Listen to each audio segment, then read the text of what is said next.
พิธีปิดสุดเหียนทฤษฎีการเมืองระบบขั้นต้นหุ้นที่6และระบบขั้นกลางหุ้นที่4พร้อมทั้งเปิดสุดเหียนระบบขั้นต้นหุ้นที่7และระบบขั้นกลางหุ้นที่5ได้จัดขึ้นในวันที่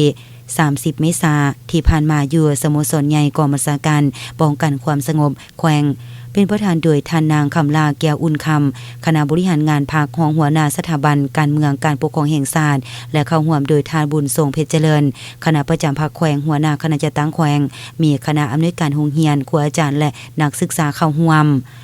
ในพิธีได้รับฟังการรายงานสภาพรวมในการจัดตั้งปฏิบัติหลักสูตรการเรียนการสอนของ2ระบบการดำเนินการเรียนการสอนระบบขั้นต้นประกอบมี6กลุ่มวิชาปฏิบัติชั่วโมงบรรยายได้139ชั่วโมงคนครัว47ชั่วโมงแก้ข้อข้องใจ45ชั่วโมงสอบเสียงเขียน13ชั่วโมงเสียงเขียนเก็บเกี่ยว21ชั่วโมงเขียนบทรายงาน14ชั่วโมงสอบเสียงปากเป่า35ชั่วโมงรายงานเพิ่ม21ชั่วโมงไปทัศนศึกษา1วัน7ชั่วโมงและเขียนบทประเมินความรู้จบขั้น28ชั่วโมงการดำเนินการเรียนการสอนระบบขั้นกลางประกอบมี8กลุ่มวิชาปฏิบัติชั่วโมงบรรยายได้298ชั่วโมงคนครัว48ชั่วโมงแก้ข้อข้องใจ46ชั่วโมงสอบเสียงเขียน13ชั่วโมงเสียงเขียนเก็บเกี่ยว28ชั่วโมงเขียนบทรายงาน14ชั่วโมงสอบเสียงปากเป่า35ชั่วโมงรายงานเพิ่ม31ชั่วโมงไปทัศนศึกษา3วัน21ชั่วโมงและเขียนบทประเมินความรู้จบขั้น70ชั่วโมงจากนั้นก็ได้มีพิธีมอบใบยั่งยืนให้แก่นักศึกษาทฤษฎีการเมืองการปกครองขั้นต้นหุ้นที่6จำนวน42สหายหญิง11สหายและนักศึกษาทฤษฎีการเมืองการปกครองขั้นกลางหุ้นที่4จำนวน60สหายหญิง15สหาย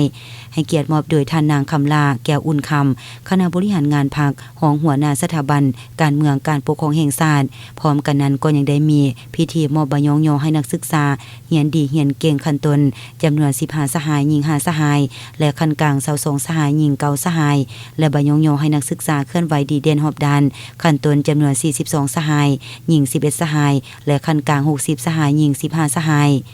พร้อมกันนี้ยังได้รับฟังการผ่านมติตกลงของคณะประจำภาคแขวงบุรีคำไซว่าด้วยการอนุมัติเปิดการเรียนทฤษฎีการเมืองขั้นต้นระบบ3เดือนหุ้นที่7และข้อตกลงของสถาบันการเมืองและการปกครองแห่งชาติว่าด้วยการอนุมัติให้โรงเรียนการเมืองการปกครองแขวงบุรีคำไซ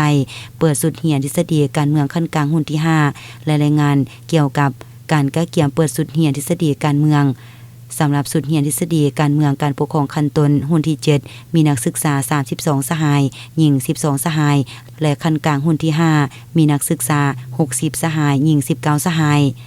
ในตอนท้ายท่านนางคำลาแก้วอุ่นคำคณะบริหารงานภาคของหัวหน้าสถาบันการเมืองและการปกครองแห่งชาติยังได้ให้เกียรติมีคำเห็นโอลมโดยท่านได้ให้ทิศทางที่สำคัญและนำใช้ได้ในหลายเวียกงานในตอนหนึ่งท่านได้กล่าวว่า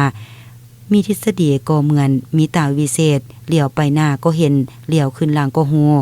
บ่มีทฤษฎีก็บ่มีการปฏิวัติมีการปฏิวัติก็ต้องมีแนวทาง